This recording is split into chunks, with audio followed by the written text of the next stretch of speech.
चांदूची सोपान गायकवाड. माझ्या या गायकवाड चॅनलमध्ये यूट्यूब चॅनलमध्ये आपलं स्वागत करतो. विद्यार्थी मित्रांनो, आपण या अगोदर भरतमुनींचा रससिद्धांत या संकल्पनेला सुरुवात केलेली आहे. या रससिद्धांताचा भाग दुसरा आज या यूट्यूबच्या माध्यमातून मी आपणासमोर ठेवणार आहे.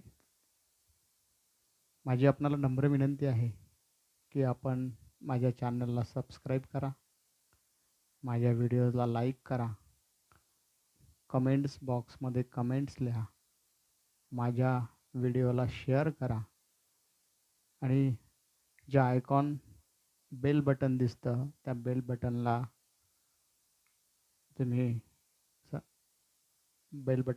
टच करा, सबस्क्राईब करा, म्हणजे तुम्हाला माझे नवीन व्हिडिओ तुम्हाला उपलब्ध होतील, त्याचं तुम्हाला नोटिफिकेशन्स मिळतील आणि या पद्धतीनं तुम्ही माझ्या संपर्कात राहू शकाल. मित्रांनो, आपण गेल्या भागामध्ये भरतमुनींचा रससिद्धांत या अनुषंगानं भारतीय साहित्यशास्त्र ही जी संकल्पना आहे ही संकल्पना समजावून घेण्याचा प्रयत्न केला. यामध्ये आपण भारतीय काव्यशास्त्र ही संकल्पना समजावून घेतली. ही संकल्पना समजावून घेत असताना आपण भारतीय काव्यशास्त्र म्हणजे संस्कृत साहित्यशास्त्र या अनुषंगाने चर्चा केली आणि या अनुषंगाने चर्चा करत असताना आपण साहित्याला संस्कृत परंपरेमध्ये काव्य असं म्हटलं जात होतं आणि म्हणून काव्याचं जे शास्त्र निर्माण झालं त्याला काव्यशास्त्र असं म्हटलं गेलं, असं आपण गेल्या सत्रामधल्या व्हिडिओमध्ये बघितलेलं होतं. भरतमुनींचा जो परिचय आहे तोही थोडक्यामध्ये आपण लक्षात घेतला होता. भरतमुनींचा जो कालखंड आहे त्या कालखंडाचाही विचार आपण सर्वसाधारणपणे मांडला होता. इसवी सनाच्या 5व्या शतकापासून इसवी सन पूर्व 5व्या शतकापासून इसवी सनाच्या 1ल्या शतकापर्यंत भरतमुनींचा कालखंड मानला जातो. हा एक सर्वसाधारणपणे मानला जाणारा कालखंड आहे. आणि त्याचबरोबर आपण भरतमुनींनी जे नाट्यशास्त्र नावाचा ग्रंथ लिहिला त्या ग्रंथाचा कालखंड इसवी सन पूर्व 200 ते इसवी सन 200 असा असावा असं भारतीय साहित्यशास्त्रकारांचं असं मत आहे, इतिहासकारांचं मत आहे, असं आपण या अनुषंगानं म्हणू. रस ही संकल्पना नेमकी काय आहे, रस कशाला म्हणायचं, रसाचं स्वरूप काय आहे, त्याचीही चर्चा आपण केलेली होती. आणि प्राचीन भारतीय साहित्यशास्त्रामध्ये रसाच्या अनुषंगानं रीती, वक्रोक्ती, ध्वनी ह्या ज्या संकल्पना आल्या आणि त्याचा जो रसाशी संदर्भ लावला गेला, रस म्हणजे वक्रोक्ती हा रसाचा आत्मा आहे, ध्वनी हा रसाचा आत्मा आहे, अलंकार हा रसाचा आत्मा आहे, अशा प्रकारचे विचार भारतीय साहित्यशास्त्रामध्ये उदयाला आले असंही आपण गेल्या सत्रामध्ये लक्षात घेतलं होतं. रस म्हणजे काय याही संकल्पनेचा आपण अभ्यास केला होता की रस ही संकल्पना नेमकी काय आहे, रस कशाला म्हणावा. रस हा एक विशेष प्रकारचा आनंद आहे जो काव्याच्या पठनानं, श्रवणानं किंवा पाहण्यानं प्राप्त होतो असं आपण रसाच्या संदर्भामध्ये म्हटलं होतं. ज्याप्रमाणे आपण वेगवेगळ्या व्यंजनांचा आस्वाद घेण्यासाठी आपल्या जिभेचा वापर करतो, आपल्या जिभेच्याद्वारे आपणाला व्यंजनांचा आस्वाद कळतो, तशाच प्रकारे काव्याच्या आस्वादानं आपल्याला आनंद मिळतो आणि ही काव्याच्या आस्वादाची प्रक्रिया मानसिक पातळीवर असते असंही आपण गेल्या तासामध्ये लक्षात घेतलेलं होतं. रससिद्धांत हा जो एक भारतीय साहित्यशास्त्रामधला महत्त्वाचा टप्पा आहे किंवा भारतीय साहित्यशास्त्राचा आरंभबिंदू म्हणून मानला जाणारा जो सिद्धांत आहे रससिद्धांत, हा भारतीय साहित्यशास्त्रामधला एक प्राचीन आणि प्रतिष्ठित अशा प्रकारचा सिद्धांत आहे. तो भारतीय साहित्यशास्त्रामधील विचारांचा महामेरू आहे अशाही प्रकारचं चिंतन आपण गेल्या तासामध्ये केलेलं होतं. रस या शब्दाचा संस्कृतमध्ये काय अर्थ दिलेला आहे त्याचाही आपण विचार गेल्या तासामध्ये केला होता. यामध्ये रस या शब्दाचा अर्थ आपण जल, सार, स्वाद, षडरस, पारद, परमात्मा या अर्थाने संस्कृत भाषेमध्ये रस या शब्दाचे जे अर्थ दिलेले आहेत त्याचाही आपण आढावा घेतलेला होता. या सर्वामध्ये आपण स्वाद हा शब्द कसा महत्त्वाचा आहे आणि तो कसा महत्त्वाचा मानला गेलेला आहे आणि रसास्वादाच्या प्रक्रियेशी तो कसा संदर्भित असलेला शब्द आहे आणि त्या अनुषंगानं आपण स्वाद हा शब्द जिव्हा, कर्ण आणि नेत्र या 3 गोष्टींशी कसा संदर्भित आहे त्याचाही विचार आपण या विचारांच्या रससिद्धांताच्या विचाराच्या अनुषंगानं लक्षात घेतलेला होता. रससिद्धांत हा जो भारतीय साहित्यशास्त्रामध्ये मांडला गेलेला जो एक महत्त्वाचा सिद्धांत आहे, या सिद्धांताच्या पार्श्वभूमीची चर्चा करत असताना आपण साहित्यामध्ये रस या शब्दाचा अर्थ आनंद असा होतो, असं लक्षात घेतलं होतं आणि म्हणून रसानुभूती म्हणजेच आनंद अनुभूती अशा प्रकारची चर्चा आपण गेल्या तासामध्ये केलेली होती. म्हणजे इथपर्यंत आपण गेल्या तासामध्ये रसाच्या अनुषंगानं चर्चा करत असताना तैत्तरीय उपनिषदामध्ये रसाचा जो उल्लेख आहे, तो उल्लेख कसा आहे? त्याचं रसाच्या संदर्भामध्ये रस हा परमात्म्याचाच एक आविष्कार रूप आहे किंवा असा आपण विचार केलेला होता, की परमात्मा हा रस, रूप आणि आनंद याचं मूळ कारण आहे. म्हणजे या अनुषंगानं भरतमुनींच्या रससिद्धांताकडे जात असताना आपण प्राचीन भारतीय काव्यशास्त्रामध्ये रस या संकल्पनेच्या अनुषंगानं जी चर्चा झालेली आहे, त्या चर्चेचा आढावा आपण गेल्या सत्रामध्ये घेतलेला होता. आता आपण भरतमुनींनी मांडलेलं जे रससूत्र आहे, त्या रससूत्राचा विचार आज आपण करणार आहोत. भरतमुनींचं रससूत्र हे अतिशय सोपं, सुटसुटीत आणि चटकर लक्षात बसणार आहे. म्हणजे या रससूत्रामध्ये भरतमुनींनी अतिशय सर्वसाधारण पद्धतीने मानवी मनामधल्या भावांचं एकत्रीकरण साहित्य कलाकृतीच्या द्वारे जेव्हा होतं, तेव्हा कसा रस निर्माण होतो याची चर्चा केलेली आहे. म्हणून या रससूत्राकडे जात असताना आपण भरतमुनींच्या या रससूत्राचा संस्कृतमध्ये जो भरतमुनींनी विचार मांडलेला आहे, ते जे रससूत्र आहे ते काय म्हटलेलं आहे थोडक्यामध्ये बघा. विभाव अनुभव व्याभिचारी संयोगाद्री रसनिष्पत्ती, एवढंच भरतमुनींचं रससूत्र आहे. आणि एवढ्या या रससूत्रावर भारतीय काव्यशास्त्रामध्ये प्रचंड अशी चर्चा झालेली आहे. रससूत्र काय आहे? विभाव अनुभव व्याभिचारी संयोगाद्री रसनिष्पत्ती. याचा सर्वसाधारण अर्थ काय? की विभाव, अनुभव आणि व्याभिचारी भाव यांच्या संयोगातून रसनिष्पत्ती होते.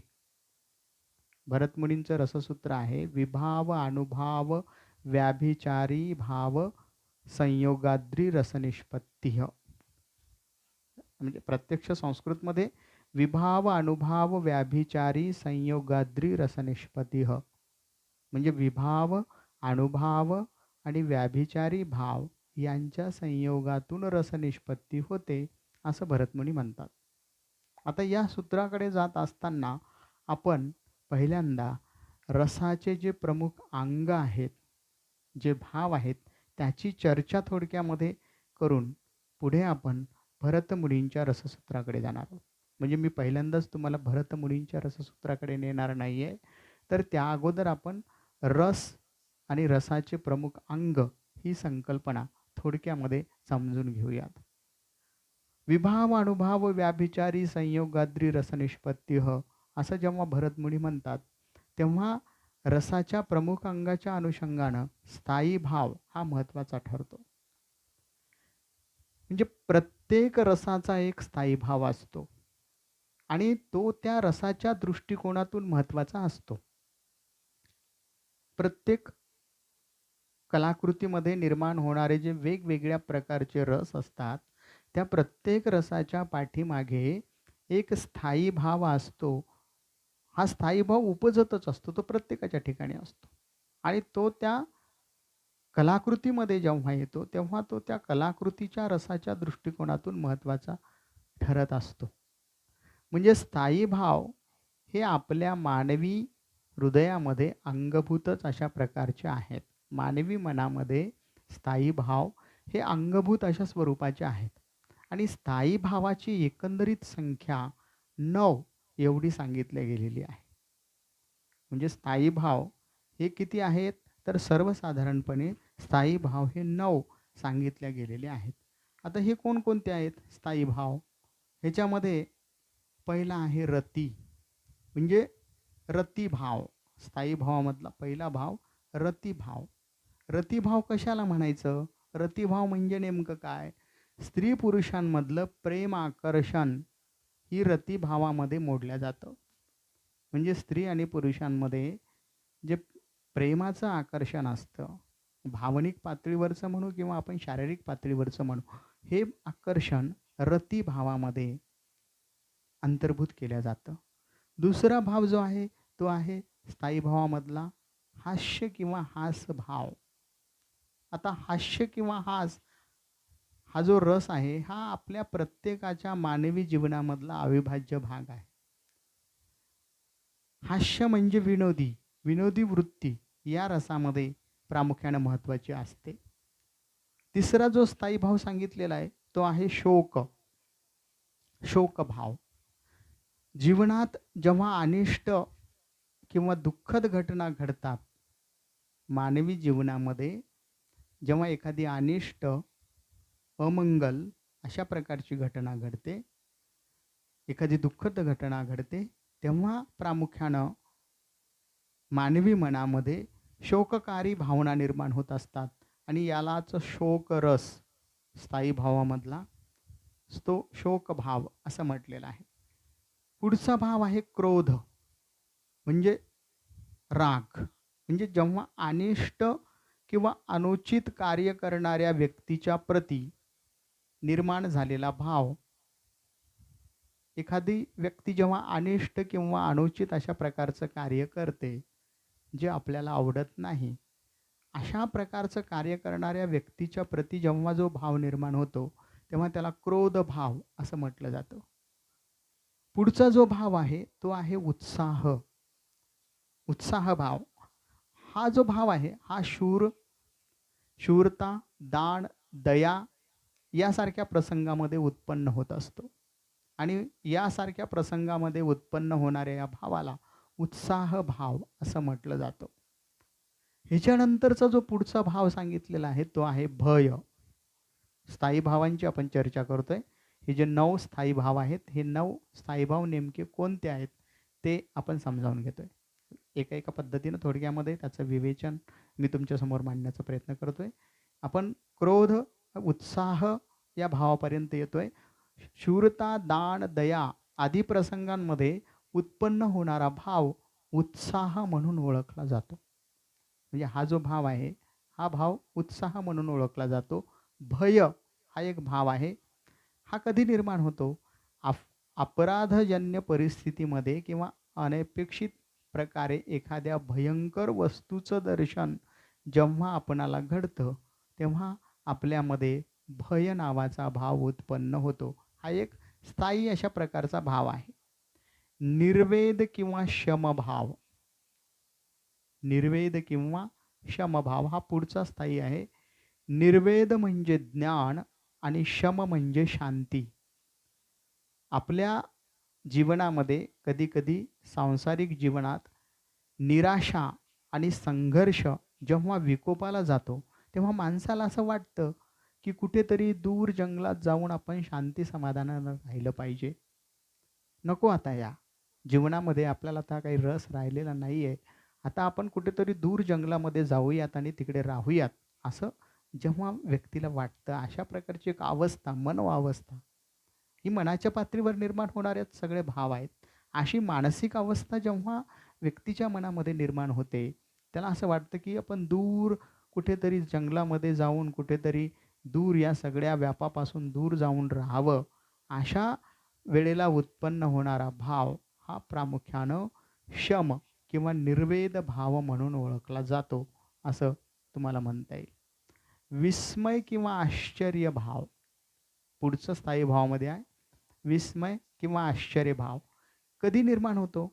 आपल्या कल्पनेच्या पलीकडे एखादी वस्तू, पदार्थ किंवा घटना म्हणजे आपण कधी पाहिलेलंच नाही आहे अशा प्रकारची एखादी घटना किंवा अशा प्रकारची एखादी वस्तू या संदर्भामध्ये आपण कधी ऐकतो किंवा प्रत्यक्ष पाहतो. म्हणजे अशा एखाद्या घटनेच्या संदर्भामध्ये आपण ऐकतो, की ती जी आपण कधी आयुष्यामध्ये ऐकलेलीच नाहीये, कधी पाहिलेलीच नाहीये. अशा घटनेच्या संदर्भामध्ये जेव्हा आपण ऐकतो, तेव्हा आपल्याला विस्मय होतो किंवा प्रत्यक्षामध्ये अशी वस्तू आपण जेव्हा पाहतो, तेव्हासुद्धा आपल्याला विस्मय किंवा आश्चर्यभाव निर्माण होत असतो. इथे प्रामुख्यानं अलौकिक आणि चमत्कारिक अशा प्रकारच्या वस्तूंचंच दर्शन इथे घडवलं जातं आणि म्हणूनच त्याला चमत्कारिक किंवा विस्मयकारिक किंवा आश्चर्यकारक या भावामध्ये आपण मोडत असतो. पुढचा जो भाव आहे तो जुगुप्सा. जुगुप्सा भाव. स्थायी भावामधला हा पुढचा भाव आहे आणि हा शेवटचा भाव आहे. एखाद्या सदोष वस्तूला पाहणं. जुगुप्सा म्हणजे काय? एखाद्या सदोष वस्तूला पाहणं किंवा ऐकणं या संदर्भामध्ये आपण जेव्हा या प्रकारच्या गोष्टी निर्माण करतो, तेव्हा जुगुप्सा नावाचा भाव निर्माण होतो, की आपण एखादी गोष्ट कधी पाहिलेलीच नाहीये. आपण एखादी गोष्ट कधी लक्षातच घेतलेली नाहीये. अशा प्रकारचा जो भाव आहे, तो भाव या पद्धतीनं, या प्रकारे निर्माण होतो. याला आपण जुगुप्सा भाव असं म्हणत असतो. जुगुप्सा ही माणसाच्या मनामध्ये वेगवेगळ्या पद्धतीनं असते, की आपल्याला वेगवेगळ्या प्रकारच्या गोष्टींची जुगुप्सा असते, की आपण हे जाणून घेतलं पाहिजे, आपण ते जाणून घेतलं पाहिजे. हे नेमकं काय आहे? अशा वेगवेगळ्या पद्धतीनं आपल्या मनामध्ये जुगुप्सा निर्माण होत असते आणि म्हणून त्या पद्धतीची जुगुप्सा आपण वेगवेगळ्या पद्धतीनं लक्षात घेत असतो. म्हणजे एखाद्या वस्तूला पाहणे, ऐकणे, तिचे स्मरण करणे किंवा तिला स्पर्श केल्यानं जो भाव उत्पन्न होतो, त्याला जुगुप्सा भाव असं म्हटलं जातं. म्हणजे या प्रकारे स्थायी भाव ही संकल्पना लक्षात आलेली आहे. म्हणजे भरतमुनींचं जे रससूत्र आहे, हे रससूत्र विभाव, अनुभाव आणि व्याभिचारी भाव यापासून सुरू होतं. आपण त्याच्या अगोदर मानवी मनामध्ये, मानवी जीवनामध्ये जे आपसूक अशा प्रकारचे भाव आहेत, ज्याला स्थायी भाव म्हणतो आपण, ते 9 अशा प्रकारचे स्थायी भाव कशा प्रकारचे आहेत, त्याची चर्चा आपण या स्थायी भावाच्या अनुषंगाने केलेली आहे आणि हे 9 आहेत असं आपण लक्षात घेतलेलं आहे. दुसरा जो प्रकार आहे, आता जो आपण भरतमुनींच्या प्रत्यक्ष रससूत्राच्या अनुषंगानं अभ्यासणार आहोत. भरतमुनींच्या रससूत्राकडे जाण्या अगोदर आपण विभाव ही संकल्पना समजावून घेणार आहोत. विभाव भावना विशेष प्रकारे उत्पन्न करणारे भाव किंवा बाह्य कारण यांना विभाव असं म्हटलं जातं. विभाव कशाला म्हटलं जातं? तर आपल्या मनामध्ये वेगवेगळ्या प्रकारचे भावना विशेष उत्पन्न करणारे विचार यांना विभाव असं म्हटलं जातं. विभावाचे प्रामुख्यानं आलंबन विभाव आणि उद्दीपन विभाव असे 2 प्रकार आहेत. विभावाचे 2 प्रकार आहेत. एक आलंबन विभाव आणि दुसरा उद्दीपन विभाव. यामध्ये आलंबन विभाव हा प्रमुख प्रकार मानला जातो, तर उद्दीपन विभाव हा दुय्यम प्रकार मानला जातो. आलंबन हा प्रमुख मानला जातो, तर उद्दीपन हा दुय्यम प्रकार मानला जातो. आता आलंबन विभाव म्हणजे काय? ज्याचा आश्रय किंवा आधार घेऊन मनामध्ये जे मनोविकार उत्पन्न होतात किंवा मनामध्ये स्थित भावांची जागृती त्या भावना निर्माण होतात, त्याला आलंबन विभाव असं म्हटलं जातं. ज्याचा आश्रय घेऊन आपल्या मनामध्ये जे मनोविकार निर्माण होतात, उत्पन्न होतात किंवा मनामध्ये आपल्या स्थित भावांची जागृती करतात, म्हणजे जे आपल्या मनामध्ये अगोदरच आहेत, पण त्या अगोदर असलेल्या भावांना जागृत करण्याचं काम जे भाव करतात, त्या भावनांना आलंबन विभाव असं म्हटलं जातं. म्हणजे आलंबन विभाव, उद्दीपन विभाव. उद्दीपन म्हणजे आपल्याला उद्युक्त करणारे. उद्दीपन निर्मितीमध्ये जे उपकरण किंवा वस्तू, वातावरण इत्यादी म्हणजे सभोवतालचं वातावरण, सभोवतालची परिस्थिती ही उद्दीपन निर्मितीमध्ये महत्त्वाची मानली जाते. मनातील उत्पन्न भावनांना अधिक तीव्र करण्याचं काम ही सभोवतालची परिस्थिती करते. म्हणूनच त्याला उद्दीपन असं म्हटलेलं आहे. आणि हे उद्दीपन कोणतं? तर एखादं उपकरण, एखादी वस्तू, सभोवतालचं वातावरण याच्यामधनं आपल्या मनामध्ये उद्दीपन विभाव निर्माण होत असतात. आणि मनातील ज्या भावना आहेत, या भावना या उद्दीपन भावांमुळे अधिक तीव्र बनतात. आजूबाजूची ही जी परिस्थिती आहे, वातावरण आहे सभोवतालचं, चित्रपटामध्ये बघतो आपण की गाण्याचे जे दृश्य होतात त्याला सभोवतालची परिस्थिती फार महत्त्वाची असते. ते उद्दीपन विभागाचं एक चांगलं उदाहरण आहे, की या पद्धतीनं सभोवतालच्या परिस्थितीमुळं आपल्या मनामध्ये जे भाव निर्माण होतात, त्याला उद्दीपन विभाव असं म्हटलं जातं. म्हणजे विभाव 2 प्रकारचे, एक आलंबन विभाव आणि दुसरा उद्दीपन विभाव. अनुभव हा पुढचा प्रकार आहे. स्थायी भावांचा अनुभव करून देणाऱ्या भावास अनुभव असं म्हटलं जातं.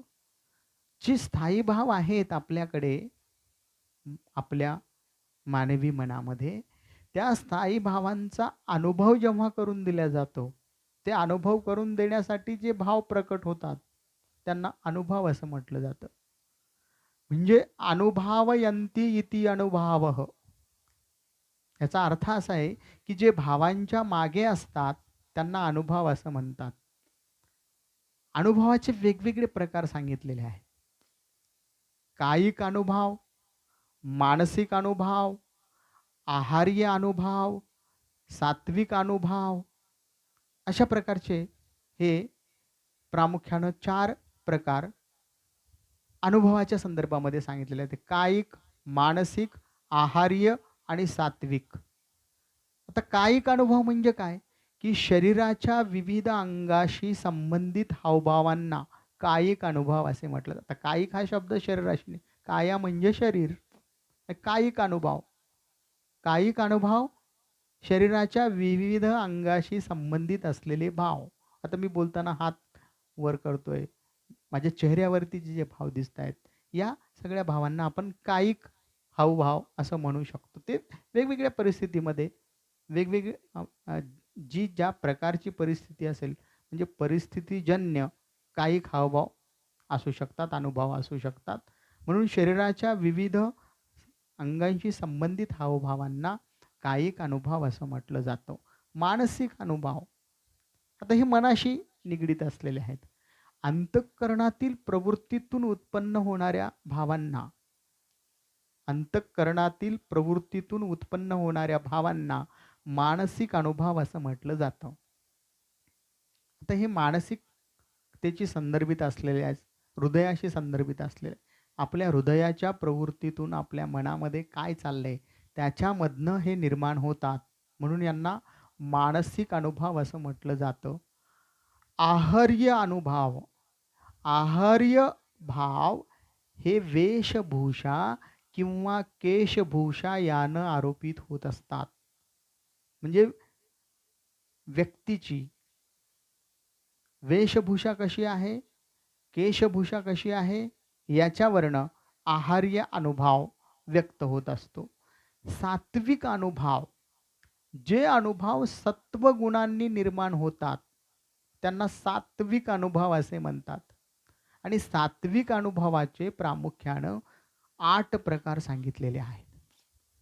सात्विक अनुभवाचे 8 प्रकार आहेत. त्याच्यामध्ये स्तंभ, अश्रू, स्वेद, कंप, रोमांच, वैवर्ण्य, स्वरभंग, प्रलय. पुन्हा एकदा सांगतो.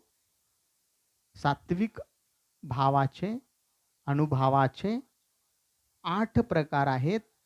या 8 प्रकारामध्ये पहिला प्रकार आहे स्तंभ, दुसरा प्रकार आहे अश्रू, तिसरा प्रकार आहे श्वेद, चौथा प्रकार आहे कंप, पाचवा प्रकार आहे रोमांच, सहावा प्रकार आहे वैवर्ण्य, सातवा प्रकार आहे स्वरभंग, आठवा प्रकार आहे प्रलय. म्हणजे हे 8 अशा प्रकारचे सात्विक भाव आहेत. म्हणजे हे सात्विक भाव वेगवेगळ्या पद्धतीनं वेगवेगळ्या प्रकारे काम करत असतात. व्याभिचारी भाव किंवा संचारी भाव भरतमुनींच्या रससूत्रामध्येच आहे. विभाव, अनुभाव, व्याभिचारी. आता विभाव बघितले आपण, अनुभव बघितले. या दोहोंच्याही अगोदर आपण स्थायी भाव बघितले. आता स्थायी, अनुभाव, विभाव आणि आता आपण बघतोय व्यभिचारी किंवा संचारी भाव. जे भाव व्यभिचारी किंवा संचारी भाव म्हणजे काय? तर जे भाव अंतःकरणात निर्माण होऊन अल्पावधीतच लुप्त होतात. म्हणजे जे आपल्या मनामध्ये निर्माण होतात आणि लुप्त होतात, निर्माण होतात आणि लुप्त होतात.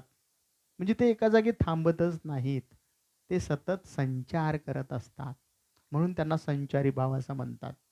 संचारी भावांना पुष्ट करण्यासाठी हे वेगवेगळ्या पद्धतीनं वेगवेगळ्या प्रकारचं काम ह्याच्यामध्ये करत असतात.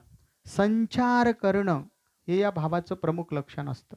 म्हणजे या भावामध्ये काय होतो तर संचार होतो. हा संचार भावनांचा संचार असतो वेगवेगळ्या पद्धतीनं वेगवेगळ्या प्रकारे. तर ह्या भावनांचा संचार कोणकोणत्या पद्धतीनं होतो त्याचा विचार भरतमुनींनी आपल्या रससिद्धांतामध्ये मांडलेला आहे. म्हणून आपण संचारी भावांचं हे जे वर्णन आहे हे वर्णन या ठिकाणी समजावून घेण्याचा प्रयत्न करतो आहोत. आता संचारी भाव हे कसं काम करतात? संचारी भाव मानवी मनामध्ये कशा प्रकारे काम करतात? कशा प्रकारे असतात संचारी भावांची? ही उत्पत्ती कशी होते? संचारी भावांची संख्या किती आहे? याची चर्चा भरतमुनींनी आपल्या नाट्यशास्त्रामध्ये केलेली आहे. संचारी भावाची एकूण संख्या 33 एवढी सांगितल्या गेलेली आहे. एकूण संचारी भाव हे 33 आहेत. ते प्रत्येक 33 भावाने त्यांचं थोडक्यात विवेचन मी तुमच्यासमोर करणार आहे. म्हणजे हा विस्तृत अशा प्रकारचा पट मांडण्याचं माझा हेतू एवढाच आहे की हे सगळं साकल्यानं आपल्यासमोर आलं पाहिजे. या सगळ्या प्रकारच्या गोष्टींची एक ओळख आपल्यासमोर निर्माण झाली पाहिजे. तर 33 प्रकारचे जे संचारी भाव आहेत त्याच्यामध्ये पहिला आहे निर्वेद. निर्वेद कशाला म्हणायचं? हा भाव असा आहे की स्वतःला धिक्कारण्याची जी अवस्था असते त्याला निर्वेद असं म्हटलं जातं. दुसरा भाव जो आहे ग्लानी. शारीरिक किंवा मानसिक थकावट किंवा शिथिलता जेव्हा निर्माण होते तेव्हा त्याला ग्लानी असं म्हटलं जातं. तिसरा भाव आहे शंका. म्हणजे हानिकारक अशा प्रकारची निर्माण होणारी जी भावना असते त्या भावनेला शंका असं म्हटलं जातं. असूया चौथा भाव आहे. असूया हा भाव कसा निर्माण होतो? दुसऱ्याचं उत्कर्ष किंवा दुसऱ्याची प्रगती न पाहण्याची स्थिती किंवा दुसऱ्याची निंदा करणं या प्रति निर्माण होणारा जो भाव आहे त्या भावाला असूया भाव असं म्हटलं जातं. श्रम भाव शारीरिक कष्ट किंवा व्यायाम याच्यातून निर्माण होणारा हा भाव आहे. म्हणजे शारीरिक श्रम करताना निर्माण होणारा हा भाव आहे. आणि जेव्हा कष्टाचं काम केलं जातं त्या प्रसंगी हा भाव निर्माण होतो आणि तो काही थांबत नाहीये. म्हणजे तो सतत श्रमाचाच भावात असतो असं नसतं. संचारी भाव आहेत हे सगळे. त्या पद्धतीने येतात आणि जातात. मस्ती उत्पन्न करणारा भाव याला मद असं म्हटलं जातं. धृती बुद्धी विचलित न करणारा भाव त्याला धृती असं म्हटलं जातं. बुद्धींचं विचलिनीकरण न करणाऱ्या भावाला धृती असं म्हटलं जातं. आठवा आहे आलस्य. म्हणजे काय? श्रम किंवा जागरण यामधून उत्पन्न होणारा भाव. आलस्य म्हणजे साध्या शब्दामध्ये आळस. आलस्य हा भाव श्रम किंवा जागरण यामधून उत्पन्न होत असतो. विषाद भाव एखादे कार्य करीत असताना उत्पन्न होणारी हीनता. एखादं काम करत असताना उत्पन्न होणारी जी हीनता आहे या हीनतेला विषाद भाव असं म्हटलं जातं. मती यथार्थाची जाणीव किंवा ज्ञान म्हणजे मती. हा मतीभाव या पद्धतीने निर्माण होत असतो. चिंता 11वा आहे. एखादी महत्त्वपूर्ण व्यक्ती किंवा एखादी अप्राप्त वस्तू प्राप्त होत नसेल तर त्या संबंधी वाटणारी काळजी किंवा त्यावेळी मनाची निर्माण झालेली जी अवस्था आहे त्याला चिंताभाव असं म्हटलेलं आहे. मोह, मोहभाव, भय, वियोग आणि प्रेमाच्या दुरीपासून निर्माण झालेला हा भाव असतो. भ्रम किंवा व्याकुळतेतून हा निर्माण होत असतो. मोह, भय, वियोग आणि प्रेमाच्या दुरीपासून निर्माण होणारा हा भाव आहे. स्वप्न, स्वप्नभाव कसा निर्माण होतो? जेव्हा असत्याला सत्य समजलं जातं किंवा निद्रा अवस्थेमध्ये मनाचं विचलन होतं.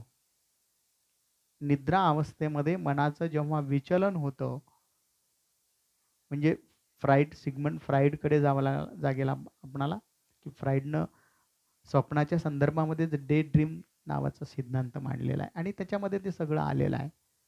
बघा, आधुनिक काळामध्ये हा विचार येतो आणि भरतमुनी त्या काळामध्ये संचारी भावाच्या अनुषंगानं स्वप्नभाव आपल्यासमोर मांडतायत.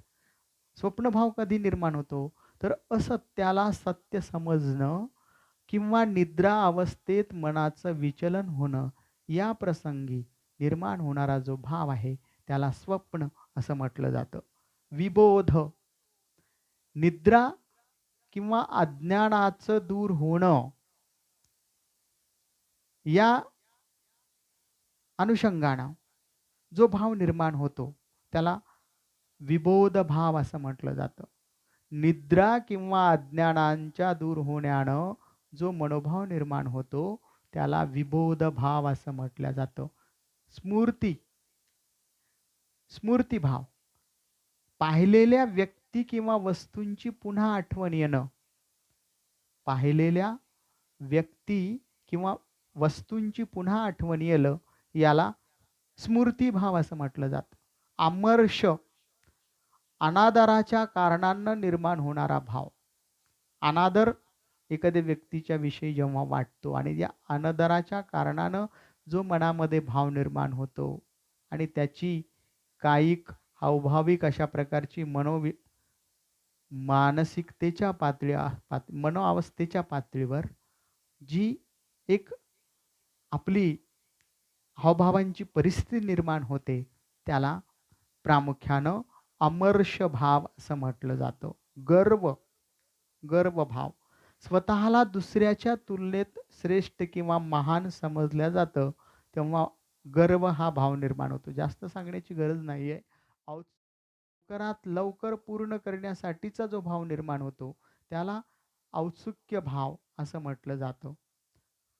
अवहितता, थोडा शब्द नवीन आहे. अवहितता भाव, स्वतःला चतुराईनं वाचविणं किंवा लपविणं. अवहितता म्हणजे काय? हा भाव कसा निर्माण होतो? जेव्हा व्यक्ती स्वतःला चतुराईनं वाचविण्याचा किंवा लपविण्याचा प्रयत्न करत असताना जो तिच्या चेहऱ्यावर भाव निर्माण होतो त्याला अवहितता भाव असं म्हटलं जातं. दीनता, दुःख आदी कारणांनी किंवा गरिबीनं नम्र असल्याची जी चित्त भावना आहे त्याला दीनता भाव असं म्हटलं जातं. हर्ष भाव, इच्छेनुसार एखादी वस्तू अथवा आवडती गोष्ट प्राप्त झाल्यानं होणारा जो आनंद आहे त्यालाच हर्षभाव असं म्हटलं जातं. व्रीडा, व्रीडा, व्रीडा भाव यालाच लाजेचा भाव असं म्हटलं जातं. व्रीडा म्हणजे लज्जाभाव. उग्रता, अपमान आदीमुळे निर्माण झालेला जो भाव आहे त्याला उग्रता असं म्हटलं जातं.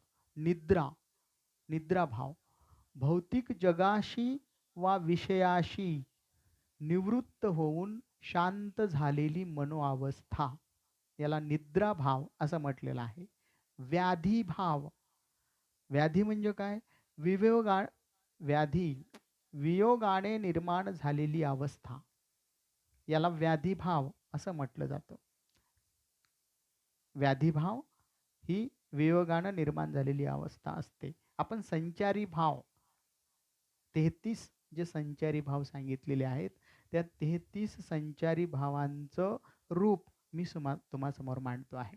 म्हणजे हा व्याधी नावाचा जो भाव आहे तो सर्वसाधारणपणे या 33व्या यादीमधला 25वा भाव आहे, असं मी तुम्हाला थोडक्यामध्ये सांगेल. मरण भाव. मरण, प्राणवायू शरीरातून संपल्याची जी अवस्था असते त्याला मरण असं म्हटलं जातं. आणि या प्रसंगी प्राणवायू संपण्याच्या स्थितीमध्ये असलेली शरीराची जी अवस्था आहे आणि त्या प्रसंगी निर्माण होणारा जो भाव आहे त्या भावाला मरण भाव असं म्हटलं जातं. अपस्मार भाव, अपस्मार भाव, दुःख, मोह आधीनी जेव्हा चक्कर येऊन माणूस पडतो, व्यक्ती पडतो, या प्रसंगी निर्माण होणारा जो भाव आहे त्याला अपस्मार भाव असं म्हटलं जातं. आवेश, आवेश भाव, अनिष्टपणे निर्माण झालेल्या चित्ताची भावना, अनिष्टपणे निर्माण झालेल्या चित्ताच्या भावनेला आवेश भाव असं म्हटलं जातं. त्रास, मनामध्ये उत्पन्न झालेला व्यग्रतेचा भाव, व्यग्रतेचा भाव जेव्हा मनामध्ये निर्माण होतो तेव्हा त्याला त्रासिक भाव असं म्हटलं जातं. उन्माद भाव, शोक, भय या कारणांनी मनाच्या चित्तवृत्तीतील मदमस्त भाव म्हणजे उन्माद भाव. जडता, जडता भाव, पाहण्याच्या किंवा ऐकण्याच्या मनस्थितीतील किंक किंक किंकर्तव्य मूढ, थोडा त्रास होते बोलताना, किंकर्तव्य मूढ भावास जडता भाव असं म्हटलं जातं. चपलता, प्रेम किंवा विरोध या स्थितीमधील उत्पन्न होणारा भाव. चपलता भाव, प्रेम किंवा विरोध या स्थितीमध्ये उत्पन्न होणारा जो भाव आहे त्याला चपलता भाव असं म्हटलं जातं. वितर्क भाव, शंका निवारणाच्या दृष्टीने मनामध्ये उत्पन्न होणारा जो भाव आहे त्याला प्रामुख्यानं वितर्क भाव असं म्हटलं जातं. म्हणजे या पद्धतीनं आपण विभाव, अनुभव आणि व्याभिचारी भाव यांच्या संबंधी चर्चा केलेली आहे. भरत मुनींनी जे रससूत्र मांडलेलं आहे ते रससूत्रच असं आहे की विभाव, अनुभव आणि व्याभिचारी भावाच्या संयोगातून रसनिष्पत्ती होते. आता विभाव कोणते आहेत, अनुभव कोणते आहेत, विभाव कशा पद्धतीने निर्माण होतात, अनुभव कशा पद्धतीने निर्माण होतात, व्याभिचारी किंवा संचारी भाव कशा प्रकारे निर्माण होतात, हे सगळं सांगितल्यानंतर आपण आता प्रत्यक्ष भरत मुनींच्या रससूत्राचं विवेचन करण्याचा प्रयत्न करणार आहोत. आणि मला वाटतं हे विवेचन आपण उद्याच्या या भरत मुनीच्या रससिद्धांताच्या सिरीजमधला जो तिसरा व्हिडिओ आहे, हा तिसरा व्हिडिओ उद्या आपण प्रत्यक्ष भरत मुनींचं रससूत्र एवढंच समजावून घेण्याचं काम करणार आहोत. मला वाटतं या 2 व्हिडिओच्या माध्यमातून आपणासमोर रस ही नेमकी काय प्रक्रिया आहे, मानवी मनामध्ये रस कसा निर्माण होतो, रस या शब्दाचा अर्थ काय आहे, रस म्हणजेच भाव, मानवी भाव, आणि हे मानवी भाव कलाकृतीच्या माध्यमातून कसे पूर्ण केले जातात, एखादी कलाकृती रस प्राप्तीला कशी पोहोचते, किंवा एखाद्या कलाकृतीमध्ये रस आहे असं आपण जेव्हा म्हणतो किंवा एखाद्या कलाकृतीचा आपण रसास्वाद घेतो असं आपण जेव्हा म्हणतो तेव्हा ही रस नेमकी काय प्रक्रिया आहे, त्या प्रक्रियेच्या अनुषंगानं प्रत्यक्ष भरत मुनींनी मांडलेलं जे रससूत्र आहे, विभाव, अनुभव, व्यभिचारी संयोगाद्री रसनिष्पत्ती, या सूत्राची चर्चा आपण उद्याच्या व्हिडिओमध्ये करणार आहोत, येणाऱ्या व्हिडिओमध्ये करणार आहोत. आपण या व्हिडिओचा आनंद घ्या, स्वस्थ राहा, मजेत राहा. आपणाला काही शंका असतील, आपले काही प्रश्न असतील, आपणाला माझ्याशी काही संपर्क साधायचा असेल तर स्क्रीनवरती माझा मोबाईल नंबर दिसतो आहे, माझा ईमेल आय डी दिसतो आहे. त्याच्यावरती तुम्ही मला संपर्क करू शकता. पुन्हा एकदा सर्वांना विनंती, माझं चॅनल जास्तीत जास्त लोकांपर्यंत पोहोचवा. माझ्या व्हिडिओला सबस्क्राईब करा, लाईक करा, कमेंट बॉक्समध्ये कमेंट लिहा. माझ्या व्हिडिओच्या आयकॉन बटनला क्लिक करा. म्हणजे माझे नवनवीन व्हिडिओ जे येतील ते व्हिडिओज तुमच्यापर्यंत लगेच पोहोचतील. तुम्हाला तसे संदेश येतील. पुन्हा एकदा सर्वांना नमस्कार करतो आणि थांबतो. धन्यवाद.